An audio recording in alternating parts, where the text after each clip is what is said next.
Now in this question, all the values of x satisfying the inequality is being questioned and all options are in range. So we'll determine which option is our correct answer. So we'll choose values of x in the given range and check whether the inequality holds true or not. Let me take x equal to 1 and substitute in this inequality.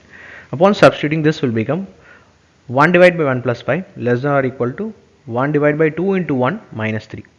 So 1 by 6 less than or equal to 1 by minus 1. So 1 by 6 is never less than equal to minus 1.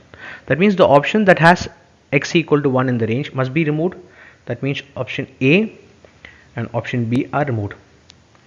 Now our answer has to be either C or D.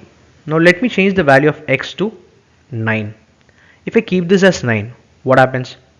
1 by 1 plus 9 less than or equal to 2 into 9 minus 3. So 1 by 9 plus 5, which will become 14, less than or equal to 18 minus 3. So 1 by 14 will be never less than or equal to 1 by 15. That means the option which has x equal to 9, if x equal to 9 itself is not coming, x value being greater than 9 will not come. That means option D can't come. So which is our answer? Option C is the answer for this question.